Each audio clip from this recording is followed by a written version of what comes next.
Buenas tardes a todas y a todos, bienvenidas y bienvenidos a este panel que forma parte del material de trabajo del segundo módulo de fortalecimiento del puesto de trabajo de las orientadoras y los orientadores sociales del sistema educativo de la provincia de Buenos Aires. Este segundo módulo lo denominamos la cuestión social en el territorio escenario escolar desde el puesto de trabajo de las orientadoras y los orientadores sociales. Y para aproximarnos a los contenidos que propusimos para este segundo encuentro, en esta oportunidad quisimos darnos el lujo de contar con la presencia de Susana Casaniga. Seguramente todas y todos tienen referencias certeras de ella, pero junto con mi compañera Fernanda Cabeza nos gusta siempre presentarla. Susana Casaniga es trabajadora social, es doctora en ciencias sociales, docente investigadora jubilada de la Facultad de Trabajo Social de la Universidad Nacional de Entre Ríos. Para mí, si se me permite la alusión personal, es un placer presentarla hoy, porque Susana fue hace casi 25 años docente mía en la materia Trabajo Social 5, en aquel entonces de la Escuela Superior de Trabajo Social, hoy Facultad de Trabajo Social de la Universidad Nacional de La Plata.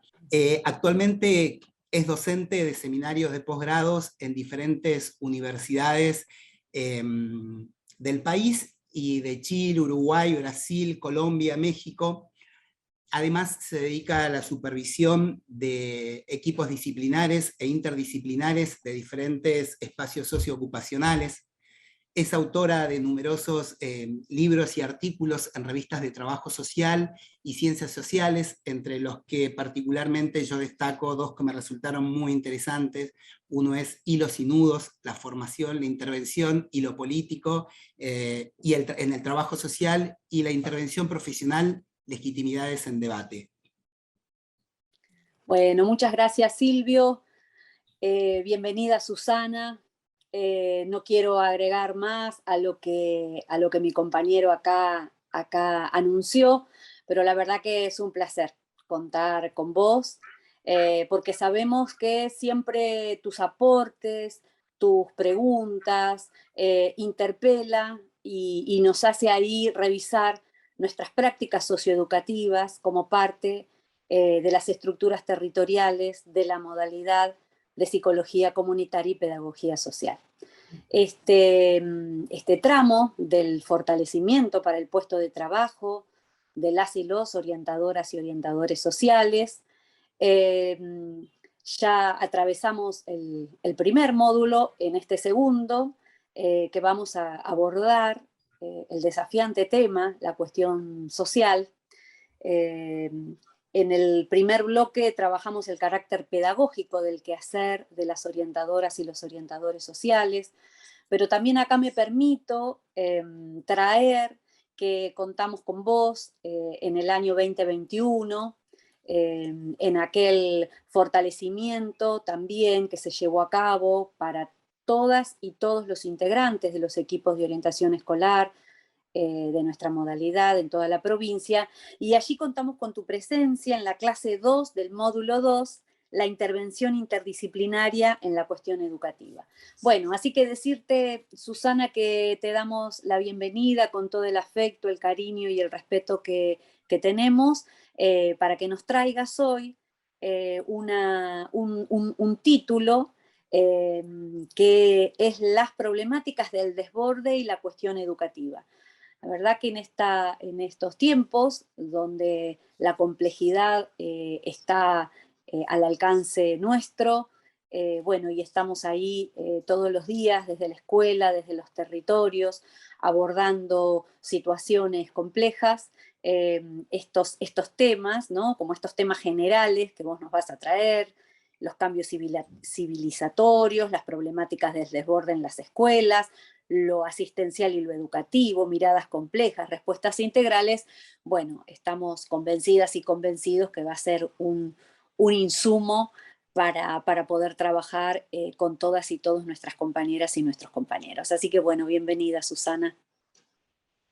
Bueno, en realidad muchas gracias, son muy generosos en la presentación, muy generosa Y en realidad, bueno, uno se pone ahí como si va a estar a la altura de las circunstancias.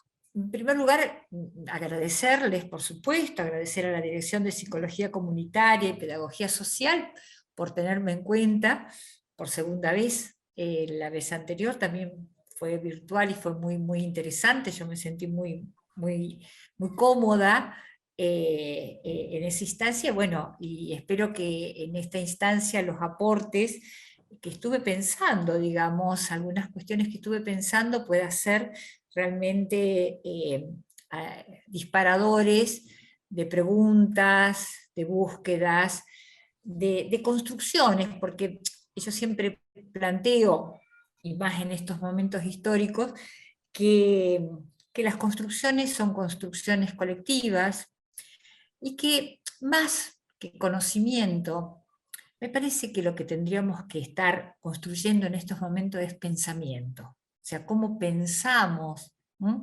Más que conocemos. Conocemos es parte del pensar, pero me parece que pensamiento es una palabra muy fuerte y que medio como que ha quedado ahí en la nebulosa, y me parece interesante poder reposicionarlos en estos momentos que realmente interpela por las transformaciones profundas que estamos viviendo. Bien, la idea, bueno, como ustedes bien plantearon, es una charla que tiene que ver con el segundo módulo de este curso de capacitación que están llevando adelante en este año 2002. Y en realidad la idea mía era, bueno, cómo poder abordar algunas de estas problemáticas pensadas siempre en forma situada y desde la complejidad, para, insisto, o sea, poder abrir interrogantes, porque yo creo que de lo que se trata hoy es abrir interrogantes, planteándonos múltiples hipótesis y no cerrar, porque el cierre es imposible en la vida social. Entonces yo traté de ver un poquitito cómo ordenarlos a partir de la conversación que tuve con ustedes y de lo que yo aporté el año pasado, en el curso del año pasado, y también recuperé digamos, la presentación que hicieron las colegas Pilar Fuentes y Verónica Cruz, una hermosa presentación del primer encuentro, porque en realidad el planteo de estas recuperaciones, desde mi punto de vista, tienen digamos, dos registros.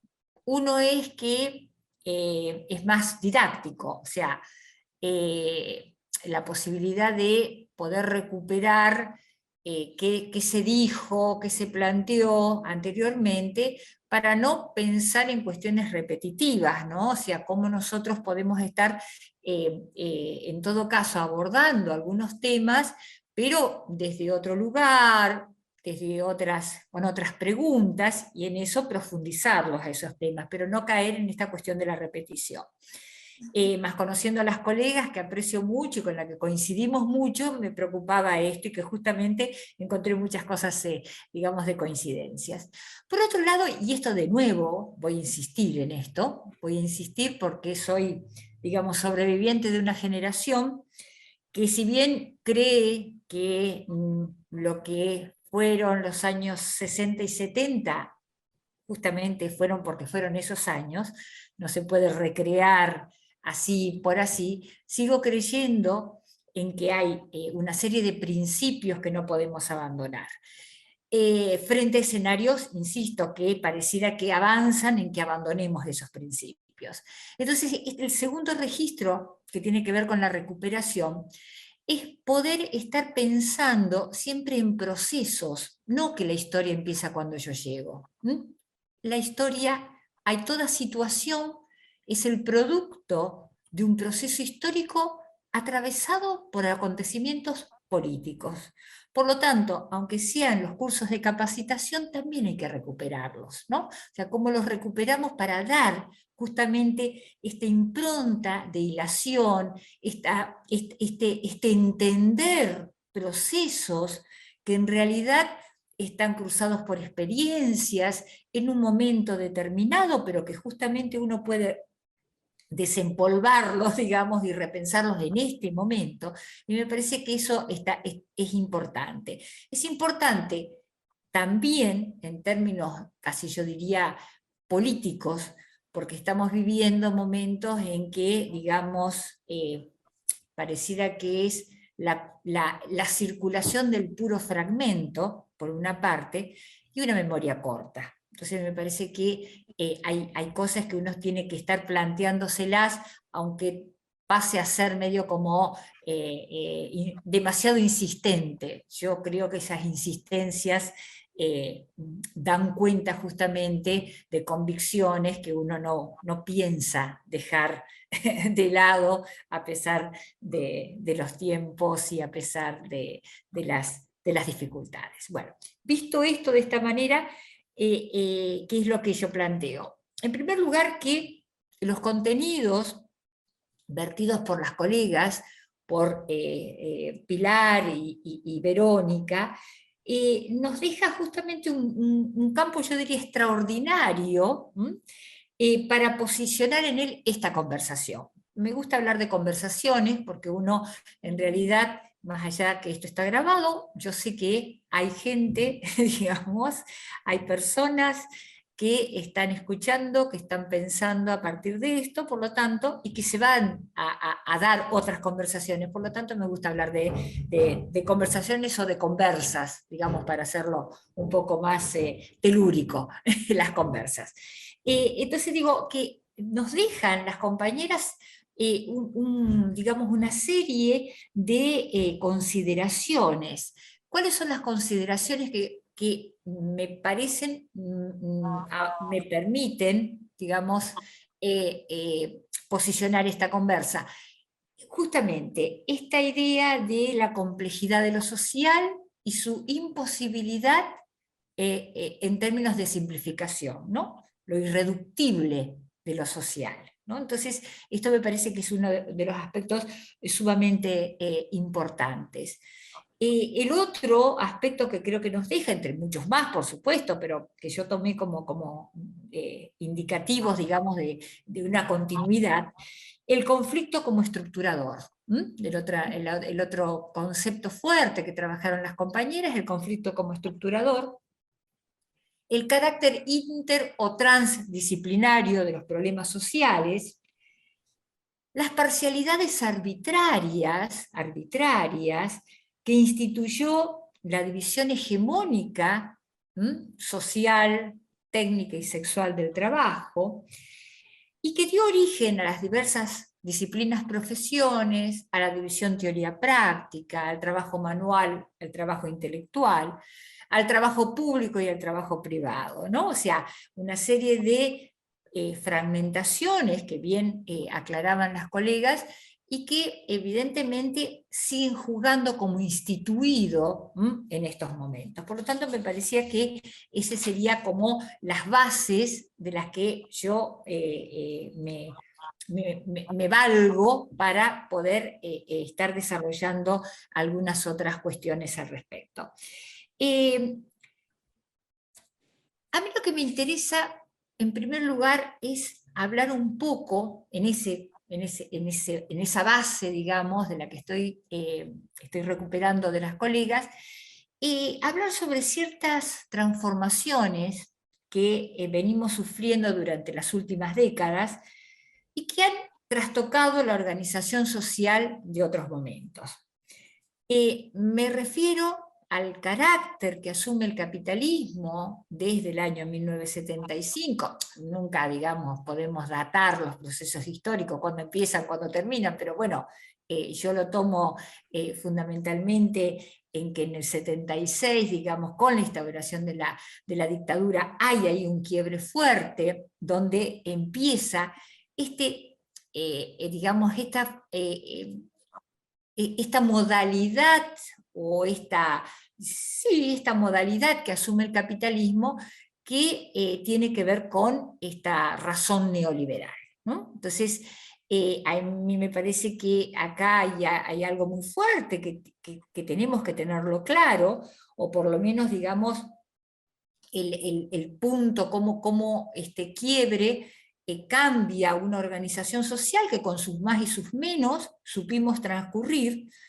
Creo que en la Argentina durante 30 años más o menos, como duró, digamos, el estado de bienestar en otros países, y fíjense ustedes que a veces no tomamos conciencia que nosotros tuvimos 30 años más o menos de una organización social a la que podemos llamar sociedad salarial, y tenemos 40 años de neoliberalismo.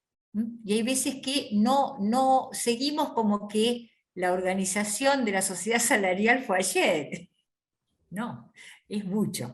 A veces no tomamos conciencia de lo importante y lo largo del periodo del neoliberalismo. Neoliberalismo que tomó diferentes características, por supuesto, en esos 40 años también.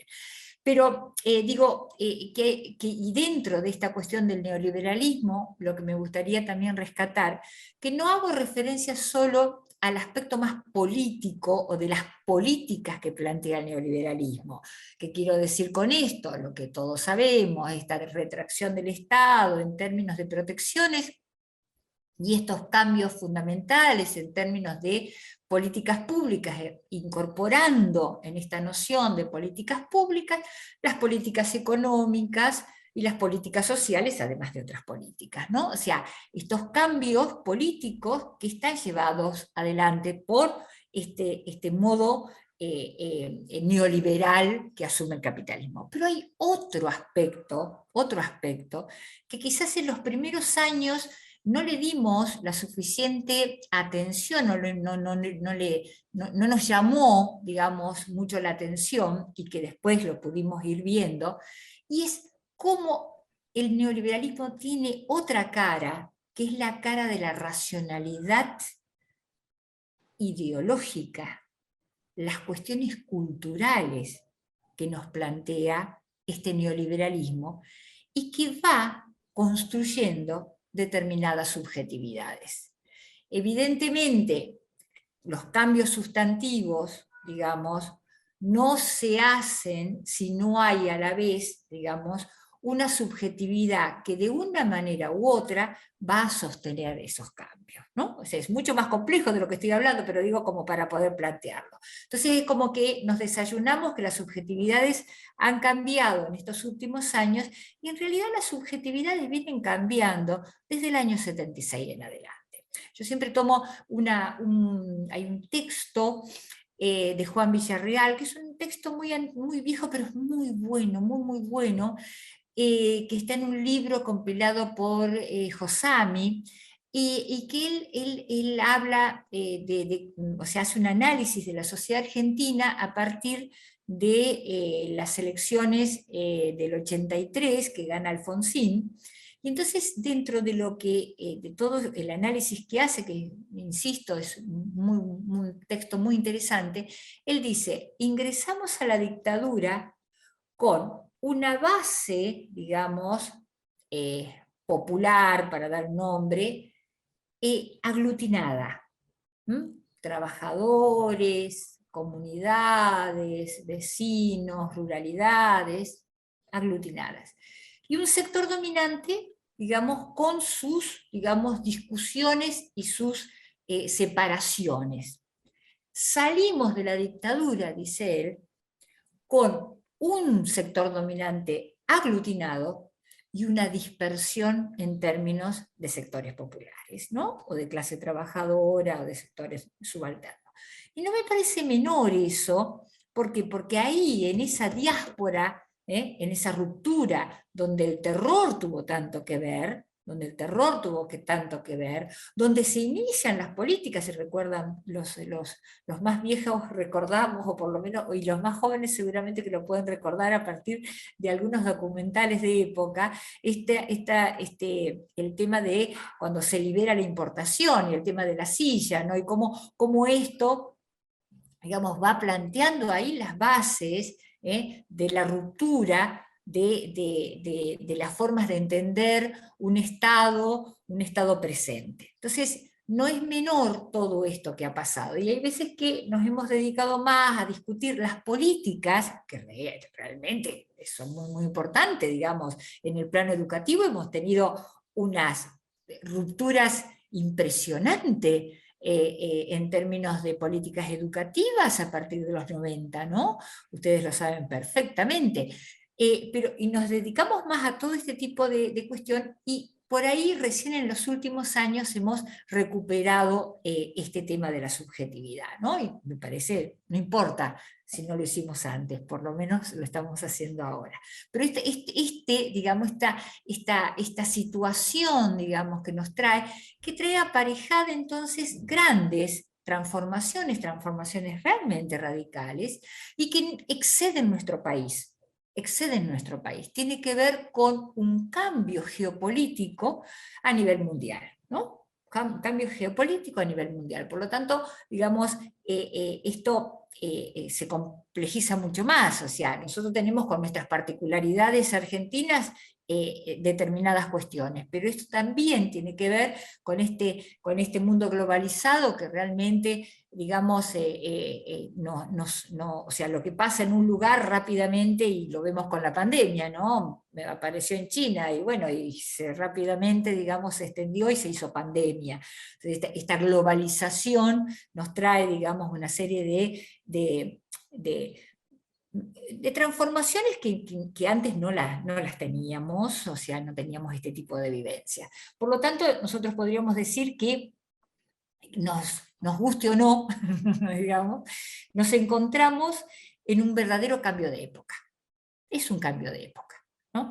Y por supuesto la escuela no está exento de este cambio de época, ¿no? O sea, me gusta situar en todo caso estas cuestiones a partir de estos cambios de época. ¿Por qué? Porque sabemos que todo contexto, digamos, siempre, digamos, se reproduce en espacios, en instituciones, en situaciones, con sus particularidades, pero lo va a reproducir. O sea, no podemos pensar que somos islas. Yo siempre cuestiono cuando se dice la universidad es una isla. No, no, no. La universidad tiene esta posición porque el contexto lleva a que haya una separación entre universidad y sociedad o comunidad, supongamos, en un momento determinado. O sea, no es que no existen las islas.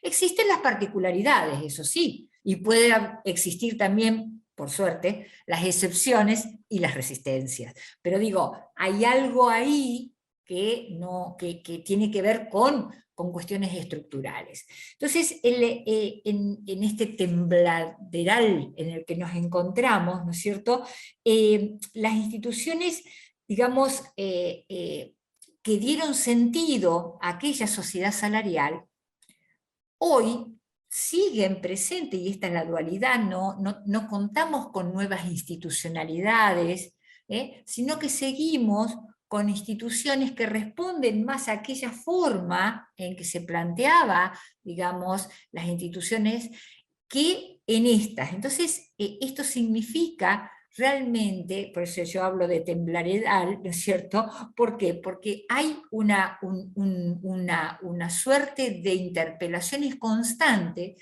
que, si no las situamos en este contexto mayor, por ahí, digamos, equivocamos diagnósticos. Nos parece que es el problema es la ineficacia de... Sí, seguramente encontramos con la ineficacia de... pero hay otras cosas que son más profundas, ¿no? Entonces, y que nosotros tenemos que tratar de complejizar esto y poder analizarlas desde ese lugar. Y por ahí se acostumbra a decir, bueno, hay un problema, hay una crisis de representatividad, una crisis de autoridad. Sí, hay una crisis de representatividad, hay una crisis de autoridad. Fundamentalmente, uno puede decir, el Estado ha perdido esa autoridad, y el Estado, cuando hablo del Estado, hablo del poder ejecutivo, hablo del poder ejecutivo y hablo del poder judicial, ¿no es cierto? y en él, digamos, todas las instituciones que están dentro de estas, digamos, de la competencia estatal. Entonces, ahí hay una cuestión. Pero insisto, esta crisis tiene que ver con estas otras transformaciones que tenemos que aprender a leer para poder entender algunas cuestiones. Hay quienes dicen que las crisis también son oportunidades. A mí me cuesta a veces pensarlas de esa manera, aunque debo decir que sí, que en ciertos lugares, bajo ciertas condiciones, las crisis nos proporcionan, digamos, la posibilidad de la oportunidad. Uno podría ver algunas experiencias que surgieron de la misma pandemia, donde la creatividad permitió respuestas impensadas hace, digamos, tiempo atrás, y que son realmente experiencias que yo siempre digo, tenemos que evaluarlas para ver de qué manera las incorporamos en estas nuevas prácticas, porque no es que volvimos y no pasó nada. Volvimos a partir de todo lo que pasó. Volvimos absolutamente diferentes, todas y todos y todes. Entonces, ¿qué cosas de ese momento, para no ponerlo entre paréntesis, podemos estar evaluando como para poder incorporarlo en nuestras prácticas hoy en este mundo tan caótico como el que estamos viviendo? Entonces, yo cuando hablo de crisis, digo, hay veces que nos cuesta entender que esta crisis es estructural, ¿no? Entonces, en esto por un lado, este tema de la crisis como, digamos, oportunidad, y hay veces que como que la crisis como coyuntura, y no es coyuntura, pareciera, bueno, se reacomodan algunos melones en el carro, como decía mi abuela, y volvemos a lo de antes. Primero, nunca se puede volver exactamente a lo de antes, ¿eh? Y segundo, ¿qué es volver a lo de antes? ¿No? O sea, entonces, ¿cómo entendemos en estas cuestiones? Y en realidad yo veo que nos cuesta mucho esto, y no solamente nos cuesta a los profesionales y a las profesionales, y los ciudadanos que vamos por la vida, digamos, pero también a la dirigencia. La dirigencia es como que me puedo equivocar, hago un diagnóstico desde un lugar. Yo veo, por ejemplo, en esta región, donde es esta cuestión de pensar que, bueno, superamos la crisis y volvemos, y tomo como ejemplo esta constante apelación a la cultura del trabajo, ¿no? Siempre se dice, se perdió la cultura del trabajo.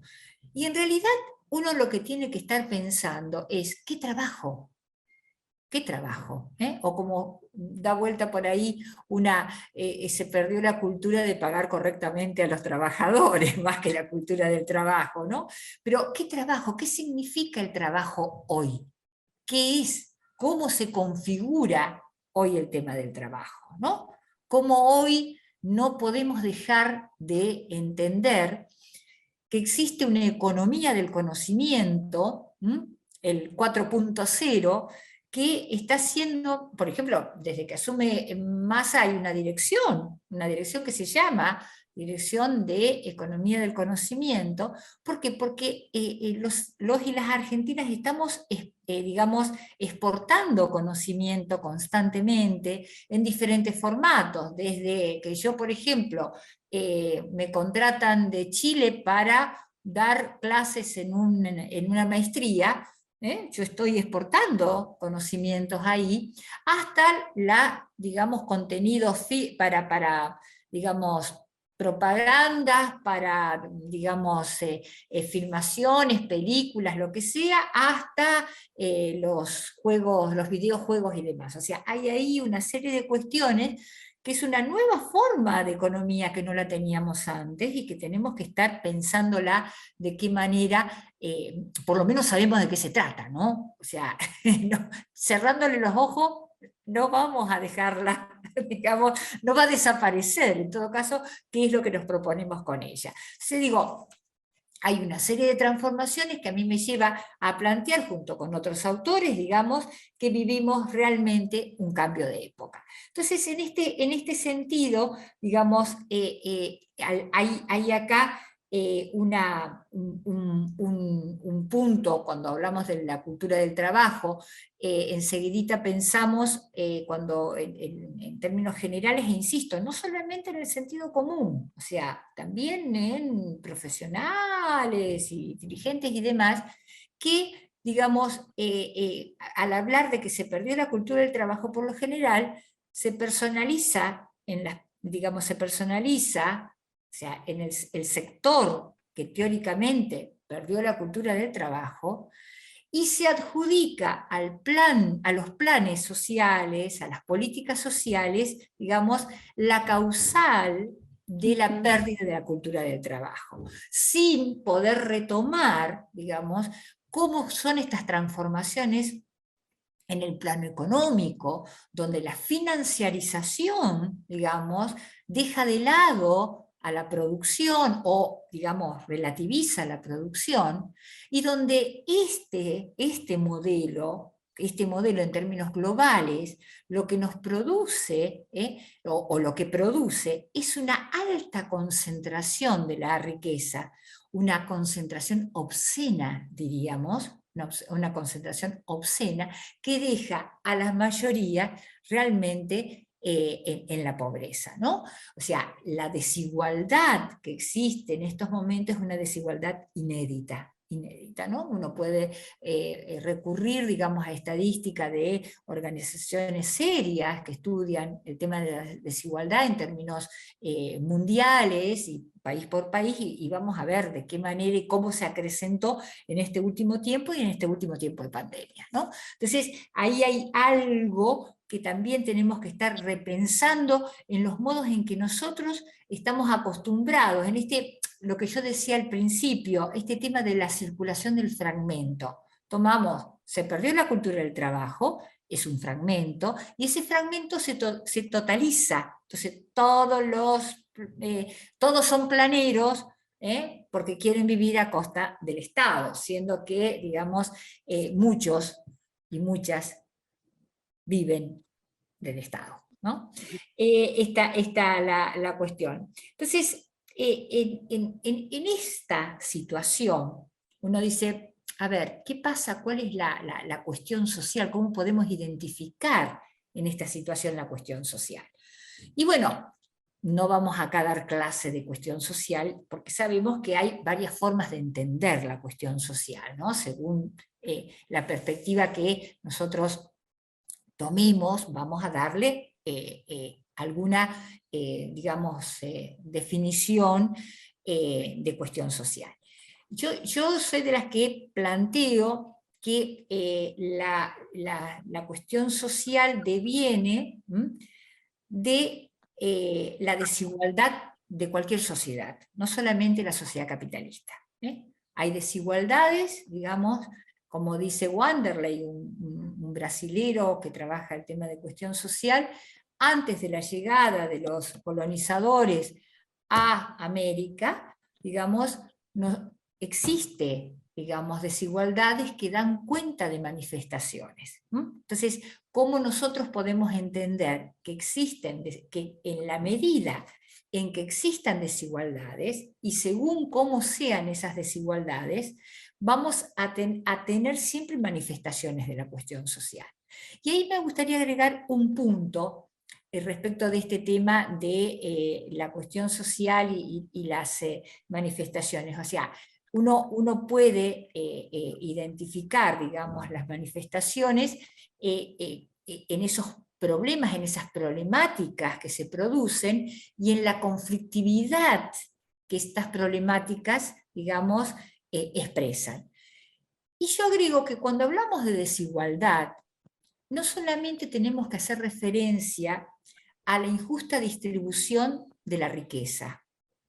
Yo creo que en las sociedades como las que vivimos, sociedades capitalistas, patriarcales, etnocéntricas o colonizadas, no hay solamente una injusta distribución de la riqueza, sino que también hay una injusta distribución del poder y del saber. La injusta distribución del poder es el patriarcado, digamos, o sea, cómo los poderes, y que también tiene que ver no solamente con el patriarcado, también tiene que ver con la cuestión de clase, ¿no es cierto? Y como otras podemos encontrar. Y la del saber es este tema, cómo quedaron siempre subalternizados los saberes, digamos, más populares, los saberes ancestrales, digamos, poniendo la supremacía del saber en esa construcción del conocimiento, digamos, occidental. O sea, entonces, en esto me parece que es importante ver cómo en estas problemáticas esto se reproduce. Que de alguna manera, digamos, yo esto lo planteé hace muchos años, pero cuando me encontré con el término interseccionalidad que traen las teorías feministas, digo, wow, hay ahí algo del orden de la coincidencia. Y este tema de la interseccionalidad con estas múltiples opresiones, que me permiten ver no solamente esta opresión de clase, sino también de género, de etnia, y otras opresiones, quizás seguramente, tienen algo que ver con estas, lo que yo llamo la injusta distribución de la riqueza, del poder y del saber, ¿no? Entonces, esto para mí tiene que ver con la cuestión social y cómo las manifestaciones, nosotros no vemos la cuestión social, no trabajamos sobre la cuestión social directamente, nosotros trabajamos sobre las manifestaciones de la cuestión social, porque la cuestión social es estructural, digamos, y evidentemente sus transformaciones tienen que ver con proyectos políticos de transformación social profunda, ¿no? Entonces esto me quería ver este tema de la cuestión social para poder articularla, anudarla a otros conceptos que voy a desarrollar. Entonces decíamos que evidentemente en este escenario, es el escenario en el que la escuela lleva adelante su misión educativa.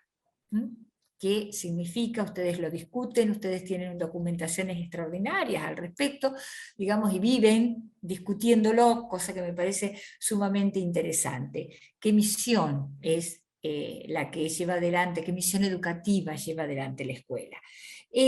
Pero en esta cuestión, si uno piensa, como yo decía antes, que las instituciones, digamos, están más, son instituciones que están más ligadas en su forma organizativa a otra organización social que a esta, evidentemente, digamos, toda esta situación desborda la institución. Las escuelas están desbordadas, pero no porque, digamos, están desbordadas en términos de no saber qué hacer, porque la realidad y las problemáticas las desbordan, ¿no? Las desbordan en el modo en que en algún momento supo dar respuesta a la misión educativa. En estos momentos, en una realidad totalmente diferente, digamos, uno dice, está desbordada. Entonces, insisto, o sea, están desbordadas porque las instituciones mantuvieron y mantienen un instituido que no es el instituido que hoy, digamos, le permite otro tipo de respuestas. Y entonces aquí anudo a lo que yo llamo las problemáticas del desborde. Y que tiene que ver con mucho de lo que decían las colegas, digamos, en el primer panel. Nosotros, yo llamo problemáticas desde del desborde, porque en términos de lo hegemónico y lo instituido, estamos muy formateados a fragmentar, digamos, las problemáticas. La problemática educativa, o la problemática en educación, la problemática de salud, la problemática de niñez, la problemática del trabajo, la problemática de la vivienda, o sea, parcelamos según un objeto. Lo que pasa es que esos objetos que están parcelados responden, insisto, a otro momento histórico, donde las instituciones y las políticas sociales daban respuestas a determinadas condiciones de vida para, digamos, reproducir la fuerza de trabajo. Entonces, la salud, la alimentación, etcétera, etcétera. No es que esto no esté ahora, sino que se expresa en forma diferente. Entonces, esta es problemática del desborde. Dada estas transformaciones a las que yo hacía referencia, desbordan, por ejemplo, fronteras territoriales. Nosotros tenemos determinadas problemáticas que en realidad son problemáticas que vemos en todos los países del mundo, o en la mayoría de los países del mundo, ¿no? Lo que pasa es que en cada país va a tener, insisto, sus características particulares por su propia historia, por sus trayectorias, por sus cuestiones culturales, etcétera, etcétera. Pero, por ejemplo, hoy una de las problemáticas que son problemáticas globalizadas es el tema de la migración. Es el tema de la migración. Lo que pasa es que nuestra realidad tiene determinadas características, en otras tienen otras características, ¿no? Pero todos los países están preocupados por la migración, tanto sea para reprimirla, digamos, como para darle una respuesta. Pero la migración existe, ¿por qué? Porque la globalización permite. Siempre estuvo la migración, nosotros como argentinos sabemos muy bien de todo eso, pero que hoy es en una circulación mucho más intensa, digamos, dadas estas condiciones de globalización. Las violencias son absolutamente, atraviesan a todos los países. Insisto, cada lugar con sus particularidades, pero, digamos, hay algo del orden de la explosión de la frontera, la explosión de la frontera, e insisto, con el ejemplo del COVID-19. Antes podríamos decir, mira, sí, el ébola estaba en tal lugar, pero no se convirtió en una pandemia. Hoy, digamos, es una pandemia, o sea, estas condiciones me parece que hay que tenerlas muy claras. Y por el otro lado, desbordan las instituciones, o sea, antes nosotros las instituciones de salud era para ocuparse de la enfermedad, que siempre cuestionamos, ¿no es cierto? Pero hoy llegan a los hospitales problemáticas que no solo tienen que ver con salud, sino tienen que ver con desocupación, tienen que ver con desnutrición, tienen que ver con abuso sexual infantil, tienen que ver con violentaciones diferentes, tienen que ver con, digamos, situaciones de calle. O sea, cada problemática expresa un sinnúmero de problemáticas que no puede ser tomada por una institución que está organizada para dar respuesta a la salud. Lo trasladamos a la escuela y es lo mismo. Antes que recibíamos pibitos para alfabetizar. Ahora recibimos pibitos y pibitas para alfabetizar, pero con una serie de problemáticas que excede totalmente la posibilidad de la escuela, digamos, como escuela en términos de la misión que se tenía antes, ¿no? Esto hay que revisarlo en estos momentos. Y también desborda las fronteras disciplinares. Esto que decían las compañeras, las problemáticas son transdisciplinares de por sí, son interdisciplinares de por sí, pero antes estaban como más organizadas. Podemos discutir, yo no estoy diciendo que era mejor, ojo, estoy diciendo cómo se expresaban, que es otra cosa, más organizadas, y entonces existían siempre por esa división, digamos, social, técnica y sexual del trabajo, disciplinas que tenían la propiedad privada del saber para resolverlas. Hoy, frente a una violencia de género, digamos, nadie sabe muy bien qué hacer, o todos estamos aprendiendo qué hacer, y esto tuvo que plantearse en los últimos años, porque no hay una disciplina que pueda abarcarlo todo. O sea, vos podés, digamos, el médico puede hacer algo respecto del el golpe que recibió lamentablemente la mujer. El psicólogo puede hacer algo respecto de, bueno, a ver cómo recuperamos determinadas, cómo contenemos y fortalecemos determinados aspectos psicológicos en eso. O sea, pero todos nos necesitamos sí o sí. Antes nos necesitábamos por concepción, porque creíamos. Hoy nos necesitamos porque es imposible por la realidad misma, empíricamente, o sea, nos interpela. O sea, tenemos una interpelación empírica que nos lleva a necesitarnos en términos de disciplina, ¿no? Más allá de todo lo que dijeron las compañeras respecto de lo difícil que es construir disciplina, interdisciplina, no dejo eso de lado, pero digo, de pronto, a ver, decime qué hago. Hoy el decime qué hago de una profesión a otra es como realmente diferente a lo que pudo ser en otros momentos. Cada uno lo resolvía por su propia, digamos, sapiencia, o lo que creía saber, no importa. De cualquier manera, me parece que ahí hay un punto que nos lleva a repensar, digamos, estas problemáticas del desborde, porque desbordan todas estas condiciones que antes estaban más contenidas. Insisto, no estoy diciendo con esto que era mejor, simplemente estoy pintando la realidad y las transformaciones, pero que en realidad el hoy, digamos, las plantea diferentes, ¿no? Y nos golpea así, nos da cachetada minuto a minuto en lo cotidiano.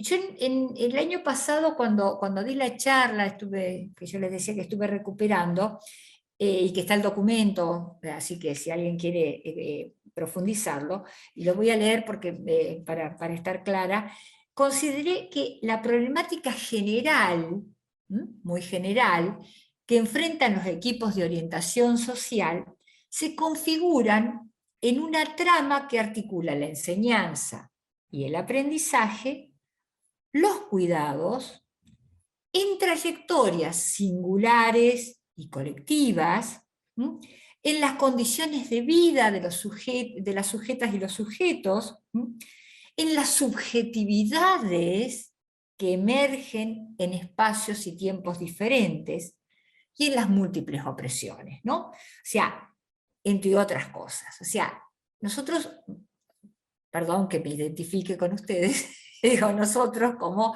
orientadores sociales, estamos en ese paraguas de problemáticas y que evidentemente en nuestras prácticas profesionales cotidianas enfrentamos situaciones muy concretas, pero que tenemos que referirlas a ellas. Ya veremos cómo lo podemos hacer. ¿Qué es lo que enfrentamos? Esto lo charlábamos con los asesores, la heterogeneidad social y etaria, las conflictividades derivadas de la violencia entre pares, los padecimientos subjetivos que hoy tenemos y que se han profundizado después de la pandemia, ¿no? Si ese es un tema, digamos, importantísimo hoy para recuperarlo y para verlo. El tema de abusos y digamos, la obligatoriedad que tenemos en denunciarlo según la ley. En fin, tenemos una serie de problemas que nos interpelan y nos angustian mucho. Nos angustian por el carácter de los mismos, pero a la vez nos angustian por las limitaciones que sentimos que tenemos para construir intervenciones coherentes, ¿no? Entonces, en esto, ¿cómo podemos pensarnos en esta doble vía? Somos profesionales que estamos interviniendo frente a estas problemáticas y la otra, el otro, está esperando respuestas.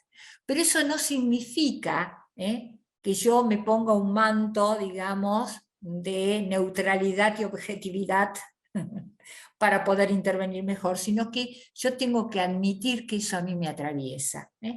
Eso a mí me atraviesa. El tema es que no nos dejemos, digamos, capturar totalmente por eso que me atraviesa, pero ponerlo sobre la mesa para discutir es sumamente importante, porque si no, digamos, nos quemamos en el trabajo y eso no puede ser. O sea, para nosotros no solamente tenemos que trabajar la noción de cuidado respecto de los niños y las niñas, adolescentes y demás con los que trabajamos digamos, en relación a la problemática educativa, sino, digamos, también cuidarnos nosotros, ¿no? A nosotros, a nosotras, en grupo, colectivamente. Entonces, ¿en qué es lo que planteo yo como, digamos, digamos, una propuesta que se verá, digamos, tendrá que discutirse, ustedes la tendrán que discutir, conversar, analizar y decir esta Casaniga está loca, o mira, me está tirando un cabo como para que pueda pensar de otra manera esto cotidiano, porque de lo que nos interesa a nosotros es el tema de lo cotidiano, o sea, es el tema de lo cotidiano. Entonces, yo creo que nosotros, cada una de esas situaciones concretas, las que yo hice referencia en términos muy generales, tenemos como que reposicionarlo en estas problemáticas mayor que hacía referencia antes. ¿Cómo, digamos, este problema del padecimiento subjetivo se inscribe en esa problemática mayor? En esa, digamos, en esa trayectoria no solamente educativa, sino esa biografía individual y social, cómo las subjetividades están puestas ahí, qué pasa, digamos, en términos de cuidados allí, o sea, cómo cada uno de estos temas lo ponemos en esa problemática como para poder construir, en todo caso, respuestas más complejas e integrales. ¿Por qué? Porque si no, quedamos también interviniendo en forma focalizada. O sea, a veces no nos damos cuenta porque es la vorágine, la cantidad de cosas, la magnitud de los problemas, la burocracia que nos lleva, los tiempos, como para poder llevar adelante algunas cuestiones. Pero creo que es necesario repensar esto, por eso digo, reposicionar el problema concreto en esa problemática más amplia, para poder entender esa integralidad, y no actuar en forma focalizada, o como decían las colegas, aplicando el protocolo.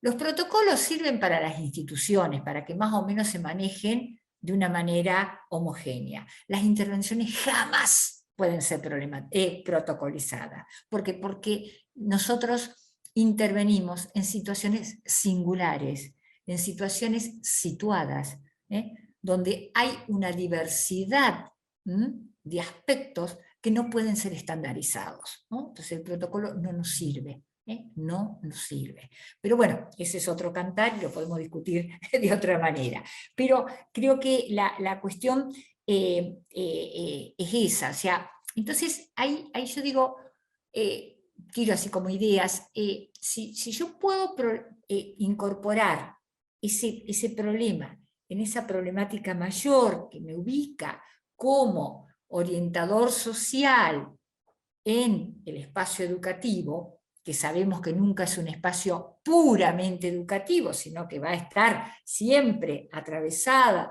por toda esta cuestión de los contextos, pero yo puedo identificar a veces, digo, algunas cuestiones, como por ejemplo, qué temas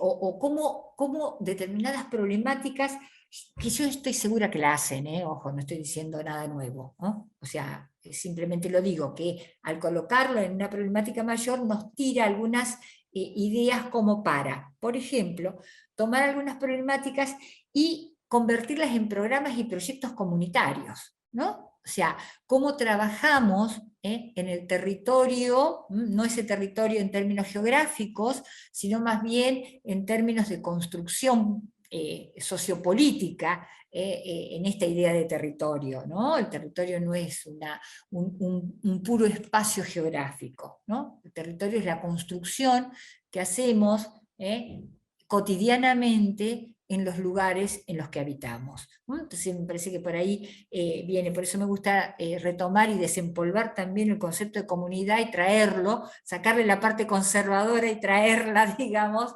desde otros condimentos y otros significados. Entonces yo digo, por ahí, ¿cómo nosotros podemos en estas ideas trabajar en esas, digamos, las construcciones de comunidad a partir de determinadas problemáticas donde podemos articular las diferentes organizaciones e instituciones de un barrio?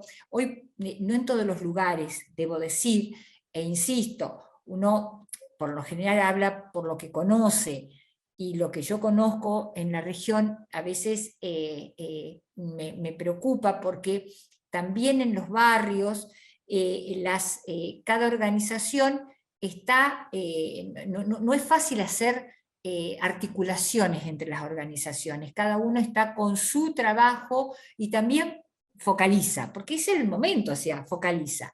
Y nosotros venimos desde diferentes niveles, con el taller de género, el taller de, qué sé yo, el taller de cuidado, el taller de, no sé, miles de talleres, sin preguntarnos, digamos, qué pasa con las organizaciones, si a las organizaciones en realidad le interesa o no le interesa esos talleres, y talleres, digamos, donde nosotros no coordinamos con los otros que hacen talleres también. Entonces van al mismo público un montón de talleres que terminan fracasando. Entonces, me parece que ahí hay algo del orden de la intervención que tenemos que repensar fuertemente, ¿no? Fuertemente. Yo digo, lo único que nos falta son los mamelucos, y vamos, y creemos que solucionamos todo con un taller, y de ninguna manera. El taller es una de las herramientas que uno elige, construye, en tanto y en cuanto va a servir para ese horizonte de sentido que tiene mi intervención, ¿no? Entonces, eso me parece que es importante. Y esto en las políticas sociales no se tiene en cuenta en los programas. Los programas te ponen y el componente capacitación, y al componente capacitación, y voy a decir, ¿qué es el componente capacitación? ¿Estamos todos discapacitados? O sea, entonces, por ahí tenemos que estar pensando, y a lo mejor podemos llevar adelante trabajos comunitarios que puedan tratar problemáticas. A mí no me gusta hablar mucho de prevención, yo digo anticipatorias, problemáticas que quizás o sea, nos permitan conocer mejor qué está pasando en ese barrio para la contención o no de un padecimiento subjetivo. Porque si nosotros no tenemos ese conocimiento y solamente lo queremos resolver vía terapia, estamos psicologizando. Yo no digo que no corresponda, digamos, que alguien con padecimiento subjetivo tenga sus sesiones de terapia, de psiquiatría, lo que sea, no estoy diciendo que no, pero digo, a veces parece que resolvemos todo con, ¿no? Entonces, ahí se producen problemas, digamos, porque no estamos pensando integralmente, no estamos pensando en la trama de vida cotidiana de la gente, de los niños, de las familias, etcétera, etcétera. Entonces, esa es digamos, una cuestión que tiro, que puede servir o no, lo tiro ahí. ¿Ya? Otro de los aspectos que me parece importante, siempre en esto de tomar las problemáticas, ponerlo en la problemática más abarcativa y poder discutirla en ese sentido, es reposicionar lo asistencial. A veces el tema de lo asistencial, bueno, fundamentalmente para trabajo social siempre fue como una cuestión de, digamos, carga negativa, ¿no? De carga negativa, ¿no? Lo asistencial como algo que no nos corresponde, o mejor dicho, se relaciona más a ese trabajo social tradicional. Y nada de eso es. Nosotros, el tema es cómo concebimos lo asistencial. Si nosotros pensamos que estas actividades, estas intervenciones asistenciales, están referidas a derechos, por una parte, y en ese sentido todo acompañamiento en lo asistencial va a interpelar, digamos, a esa otra, a ese otro, a ese otro, en su condición humana, en la dignidad. Tener o no tener un documento, la identidad, y que un trabajador social acompañe ese proceso, digamos, es algo que a veces los y las profesionales no tomamos conciencia. Estamos reposicionando identidades. ¿Se entiende esto? En un país donde el NN fue, digamos, el terror, nosotros no podemos permitir que existan NNs. ¿No? Debería ser como una interpelación ética. No puede haber NN. ¿Y cuántos hay? Yo me quedé asombradísima que a pesar de la asignación universal por hijo y demás, la cantidad de NNs que hay en los barrios es impresionante. Entonces digo, ¿cómo podemos estar pensando que acompañar un trámite, que uno tiene que decidir si es necesario acompañar o no? Eso son lo que uno va a decidir según la situación, según un montón de cosas. Pero este tema del acompañamiento es pensar que el otro es importante. Yo te acompaño porque vos no podés, sino porque sos importante, y mi acompañamiento te va a garantizar que seas atendida.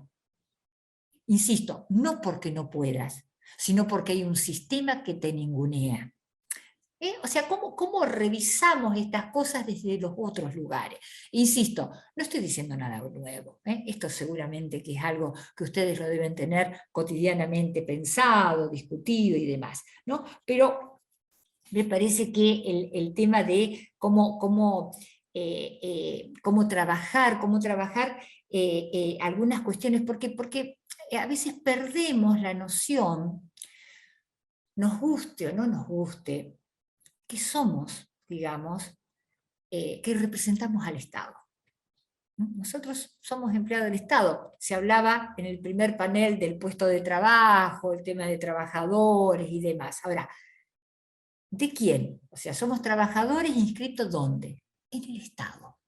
Entonces también, no nos vamos a hacer cargo de las limitaciones y del Estado, por supuesto, lejos de eso, pero sí reconocer que frente, digamos, a esas personas que llegan a solicitar algo o a plantearnos algún problema, nosotros somos el Estado que podemos estar restañando de alguna manera alguno de los derechos vulnerados, ¿no? O sea, parece que eso es importante también éticamente.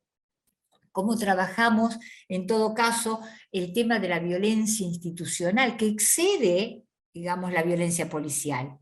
La violencia institucional se ejerce cuando yo atiendo a alguien, digamos, en el pasillo, sin darle la importancia que tiene esa persona como persona. O sea, estas cuestiones me parece que son quizás, y que están lejos, yo no las estoy planteando desde el punto de vista moral. Son, digamos, propuestas o son apreciaciones que hago en forma extramoral. O sea, en torno en todo caso a lo ético. O sea, cómo reconozco en el otro, en la otra, en el otro, una persona que merece ser tratada como persona. Y eso deja huella, no saben la huella que deja.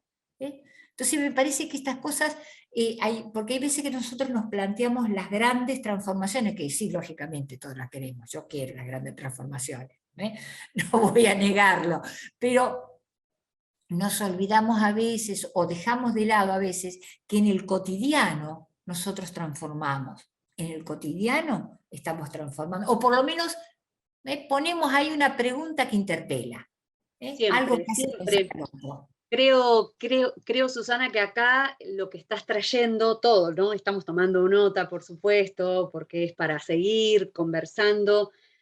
Esto que planteas entre digamos, lo asistencial como algo que, esto, ¿no? Como que tiene mala prensa, que las y los orientadores sociales ya no debemos, son tareas que no nos corresponden.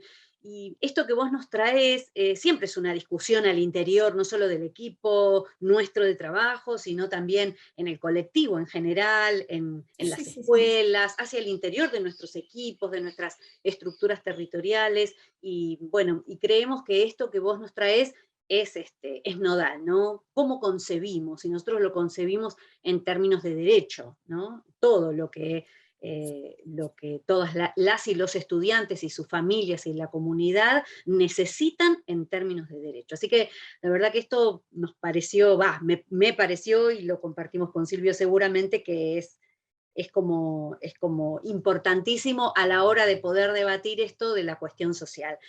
Nos quedaríamos escuchándote un montón, no sé, Silvio, cómo estamos con el tiempo, me parece que deberíamos ir cerrando con alguna otra idea. Sí, estamos completamente excedidos, le hemos robado a Susana mucho más tiempo de que intelectualmente nos prometió destinar a este encuentro, por eso queremos agradecerle muchísimo.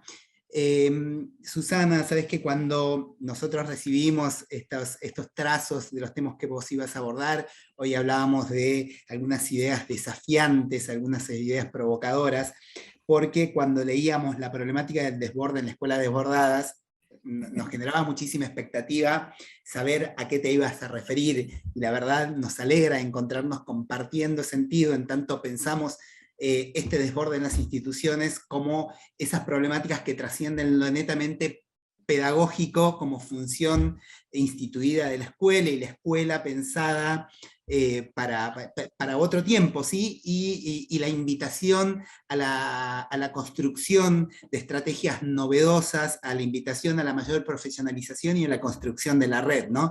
Digo, en esto que vos decías, cuando pensamos un trabajo comunitario, no hacerlo de manera segmentada, porque en tal caso tendremos algo que también servirá en algunos aspectos, pero lo que en esta construcción de este verdadero trabajo articulado, corresponsable, en términos de responsabilidad compartida, digo, es poder acordar qué corresponde a cada uno de los espacios que estamos abocados también al cuidado de las niñas, niños, adolescentes y jóvenes que transitan no solo a las instituciones educativas, sino todo el sistema integral de promoción y protección de derechos. Me quedo con esa idea, la construcción de mayor profesionalización, la invitación a poder construir la red, y por mi parte te agradezco muchísimo todos estos conceptos que nos has traído, que seguramente, como te decíamos al principio, van a servir como disparador para una discusión ardua, larga, en esta jornada que nos espera por delante.